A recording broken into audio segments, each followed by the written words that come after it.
there is a kind of exhaustion that doesn't come from doing too much, but from never truly arriving anywhere. You can feel it after a long day that looked productive from the outside, yet left you strangely untouched. The mind kept moving, refining, anticipating, replaying, and still something essential remained unspoken, untested, unentered. Overthinking often feels like depth, like caution, like intelligence doing its job. But sometimes it is something else, a quiet way of staying out of the line of fire, a way of remaining intact, and the longer it works, the harder it becomes to notice what has been quietly traded away. Because the most unsettling part is not that you think too much. It's what your thinking might be protecting you from seeing, overthinking as a silent refuge from the exposure of living. There is a point where thinking stops being curiosity and becomes shelter. A quiet interior space where nothing truly happens, yet everything feels contained. Life is translated into possibilities, rehearsed outcomes, careful mental drafts. Action is postponed in favor of preparation, and preparation quietly becomes permanent. Thinking no longer supports living, it replaces it. This refuge feels intelligent, even responsible. From the outside, it resembles depth, caution, self-awareness. Inside, it functions as a buffer. Every impulse is examined before it can breathe. Every desire is held at a distance, as if closeness itself were a risk. Experience is filtered through interpretation before it is allowed to exist. There is safety in this distance. While one is thinking, nothing can truly go wrong. Mistakes remain hypothetical. Rejection stays abstract. Exposure is delayed indefinitely.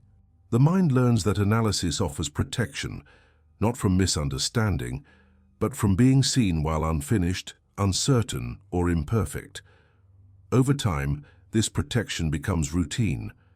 The mind develops a preference for anticipation over participation. Understanding begins to feel like progress, even when nothing changes. Reflection expands, while contact with life quietly contracts. What once felt like carefulness hardens into avoidance without ever announcing itself as such. The danger is subtle because it carries no drama. There is no collapse, no visible withdrawal. Life continues, just at arm's length. Conversations are replayed instead of entered. Decisions are refined instead of made. The body waits while the mind negotiates endlessly with imagined outcomes. In this space, thinking feels productive, but something essential is missing. The friction of reality, the unrepeatable moment that cannot be edited in advance. And beneath the layers of reasoning, a quieter question begins to surface almost reluctantly. When did thinking become a way to stay untouched by life itself? The illusion of control created by excessive analysis.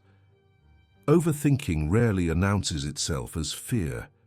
It presents as discipline, as precision, as a refusal to be careless with one's own life. The mind constructs models, anticipates consequences, dissects motives. And within this constant movement, a quiet belief takes shape that enough analysis can neutralize uncertainty itself. Control here is not exercised through action, but through comprehension. If every angle is examined, every variable named, every outcome rehearsed, then nothing truly unexpected can occur. Life is reduced to a mental system. Complex, yes, but theoretically manageable. The problem is not that this belief is naive, it is that it feels convincing. The sense of mastery does not come from influence over reality, but from familiarity with one's own thoughts. The mind confuses internal coherence with external control. As long as everything is explainable, it feels containable. And as long as it is containable, it feels safe, even if nothing actually moves forward. Philosophers have long noted this temptation to replace uncertainty with structure, chaos with interpretation. But interpretation does not command events. It only describes them from a distance. Still, the mind clings to analysis because it offers a simulation of power without the vulnerability of commitment. What is rarely acknowledged is the cost of this illusion. Excessive analysis does not eliminate risk. It delays encounter. It postpones the moment when reality asserts its independence from our inner narratives, and in that postponement, life becomes increasingly abstract, something to be managed rather than lived. There is a strange irony here. The more one tries to control life through thought, the less contact one has with it. Control becomes a closed loop, operating entirely within the mind, untouched by the unpredictability it claims to master. And slowly, without drama, the illusion replaces the experience. At that point, a quieter doubt begins to form, difficult to dismiss and even harder to articulate. Is this careful thinking actually guiding life, or merely shielding one from discovering how little control was ever possible? When reflection quietly replaces action. There is a moment when reflection stops accompanying life and begins to stand in for it, not abruptly, not with intention, but through a gradual substitution that feels almost reasonable. Thinking becomes preparation, and preparation stretches on until it no longer points anywhere beyond itself. Action is always implied, never reached. This substitution is difficult to notice because reflection feels active. The mind is busy, engaged, constantly rearranging meanings. There is movement, but it is internal, circular rather than directional. One can spend hours inside a decision without ever arriving at one. And because the mind is occupied, the absence of action does not immediately feel like absence. Over time, reflection acquires a moral tone. Acting too soon feels irresponsible, even shallow. Waiting feels mature, measured, thoughtful. The delay is justified as depth, even when it is driven by hesitation. In this way, reflection slowly claims the space where action once belonged, without openly declaring itself a replacement. What gets lost is not decisiveness, but contact. Action exposes the self to friction, to consequences that cannot be revised mid-thought. Reflection avoids this exposure by keeping everything reversible. Nothing is finalized, nothing fully exists. Life remains in draft form, endlessly editable, and therefore never committed. Psychologically, this creates a strange split. One part of the self becomes highly articulate, capable of explaining every motive and every doubt. Another part remains untouched, underdeveloped, waiting for experiences that never quite arrive. The imbalance grows quietly. The mind advances. The lived self stalls. This is not paralysis in the dramatic sense. It is a soft suspension. Days fill with consideration rather than engagement. Choices are contemplated with precision, but never embodied. And because no single moment feels decisive, the pattern remains invisible, until time itself begins to feel strangely thin. At that point, an unsettling question emerges, not as an accusation, but as an observation. How much of life has already passed, not because action was impossible, but because reflection was allowed to replace it? Fear disguised as intellectual depth. There is a particular kind of fear that does not feel like fear at all. It carries no urgency, no visible trembling. Instead, it presents itself as complexity, as nuance, as an unwillingness to simplify what is, in truth, painfully simple. The mind insists that the situation requires more thought, more context, more distance. Intellectual depth can become an elegant mask. Behind it, hesitation hides without drawing suspicion. To hesitate openly might feel weak, but to consider carefully feels respectable. The language shifts, but the movement remains the same. Forward motion is deferred indefinitely under the pretext of insight. This is where fear becomes difficult to confront because it no longer feels emotional. It feels reasonable, articulate, even principled. The individual does not say, "I am afraid to step forward," but rather, "I am not convinced yet," or "there is more to understand." Fear is translated into analysis, and in translation, it becomes socially acceptable. Philosophically, this resembles an old temptation to elevate thought above experience, as if understanding could replace exposure. But understanding, no matter how refined, does not carry risk. It does not place the self in the open, and fear prefers environments where nothing irreversible can happen. The deeper the analysis becomes, the safer the distance feels. Complexity expands, and with it, justification. Every possible flaw in action is identified in advance, not to improve action but to delay it. What appears as rigor is often a sophisticated form of retreat. Over time, this disguise hardens. The individual begins to identify with their own mental depth, protecting it from interruption.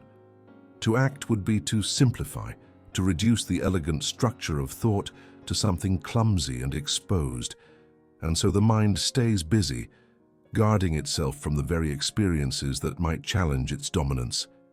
Eventually, a quiet tension settles in, not dramatic but persistent. A sense that something essential is being avoided under layers of intelligence. And beneath the polished reasoning, a question lingers, uncomfortably precise. Is this depth revealing truth, or merely keeping fear well hidden? The identity built around a restless mind. At some point, overthinking stops being something you do and starts feeling like something you are. The mind becomes not just a tool but a home, a place of constant motion where stillness feels unfamiliar, even suspicious. And slowly, without any clear decision, identity begins to organize itself around this restlessness. It often begins as a strength. The person who notices what others miss, the one who anticipates, who reflects, who sees patterns beneath the obvious. This role is reinforced over time through praise, through usefulness, through the quiet pride of being the thoughtful one. But roles, once repeated, have a way of becoming cages that look like character.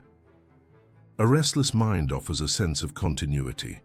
Even when life feels uncertain, the thinking continues reliably, like a background engine.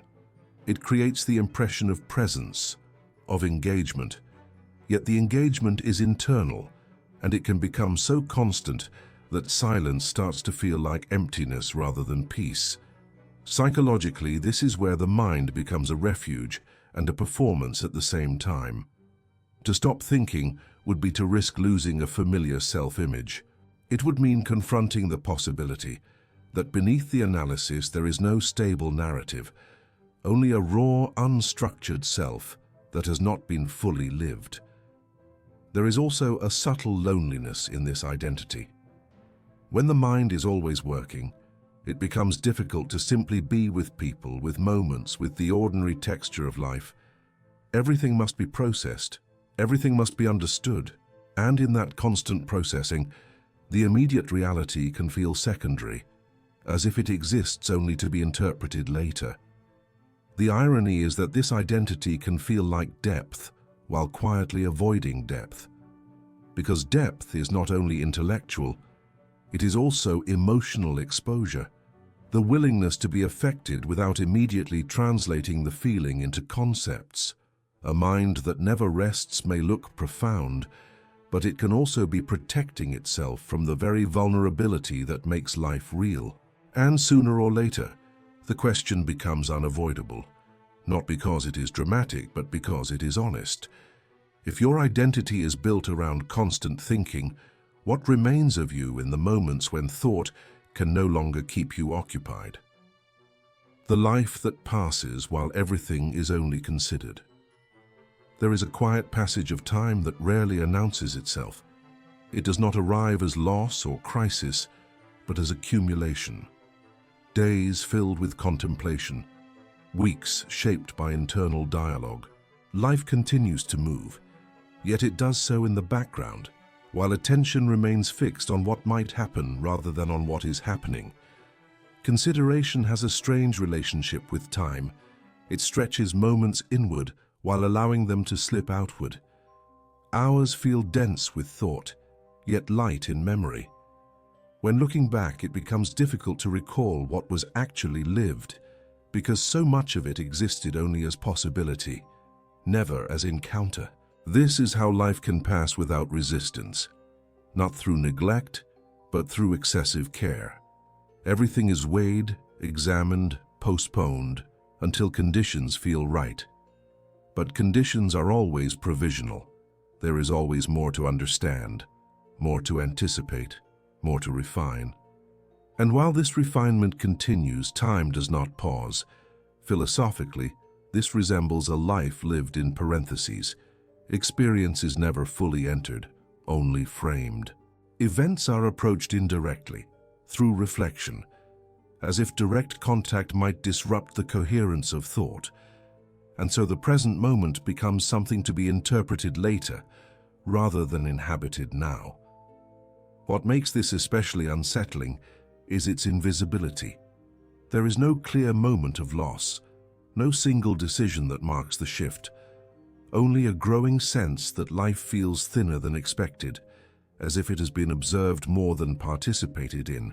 Memory fills with analysis instead of moments. Eventually, awareness turns backward. One notices not what was suffered, but what was never quite allowed to happen. Conversations that stayed internal, choices that remained theoretical, paths that were endlessly evaluated but never walked. The realization is not dramatic. It is quiet, almost neutral, and therefore harder to dismiss. And within that neutrality, a question settles, not demanding an answer, only recognition. If so much of life has been spent considering it, at what point did the living itself become secondary? The emptiness that appears when thinking no longer protects you from feeling. Eventually, the mind grows tired of its own vigilance. Not all at once, but in small failures, the familiar strategies begin to slip. The same analyses repeat without producing relief. The old questions return with less precision and more weight. And in that quiet erosion, something uncomfortable becomes visible. Thinking was not only a habit, it was protection. For a long time, thought served as a barrier between the self and feeling. It converted emotion into language, sensation into explanation. It made the rawness of experience negotiable. But when the mind can no longer sustain this translation, feeling returns in its original form, not as an idea, but as presence. This is where emptiness often appears, not the poetic kind, not the romantic kind. A plain emptiness, like standing in a room after the noise has stopped and realizing there is nothing there to distract you. Without constant mental motion, the self is left facing what it has been avoiding. A loneliness, a grief, a desire, a fear, or simply the absence of anything that feels anchored. Psychologically, this can feel like collapse, but it is not always collapse. Sometimes it is exposure. The mind's defenses weaken, and what was pushed aside is no longer kept outside. The person who built a life of consideration meets the life they did not live, not as regretful drama, but as a quiet, unsettling awareness. Philosophers like Camus wrote about the moment when the usual meanings fail to hold, when the world looks familiar and yet strangely indifferent. This is not a crisis of intelligence, it is a crisis of containment. Thought can name the void, but naming it does not fill it. The mind can describe emptiness with elegance and still feel it as emptiness. What makes this moment difficult is its honesty. It refuses comforting narratives. It does not ask to be solved. It simply reveals that protection has limits, and that life, postponed long enough, begins to feel like something happening elsewhere. And then the final question arrives. not as despair but as a quiet reckoning. If thinking cannot protect you forever, what has it cost you to believe that it could? When you step back and look at the whole movement, nothing dramatic stands out. No single mistake, no obvious turning point, just a slow migration inward, where thought became safer than presence and analysis slowly replaced contact. Not because life was rejected, but because it was handled too carefully. Overthinking did not appear as an enemy. It arrived as protection, as intelligence, as refinement. It offered coherence in a world that rarely guarantees it. And for a long time, that seemed enough. Until it wasn't. Until the distance it created began to feel heavier than the risks it once avoided. What remains unsettled is not the habit of thinking itself, but the quiet imbalance it can create when it becomes the primary way of existing. When life is filtered too thoroughly, it starts to lose texture. Meaning becomes something discussed rather than encountered. Time keeps moving, but experience thins. There is no resolution here, no instruction to stop thinking, no invitation to leap blindly into action, only an awareness worth sitting with, that a mind can be endlessly active while a life remains strangely untouched. Perhaps the question is not how to think less, but what has been waiting outside thought all this time, and whether it is still there. If this reflection stayed with you, let it linger. And if it felt unfinished, that may be the most honest place to continue from in the next conversation.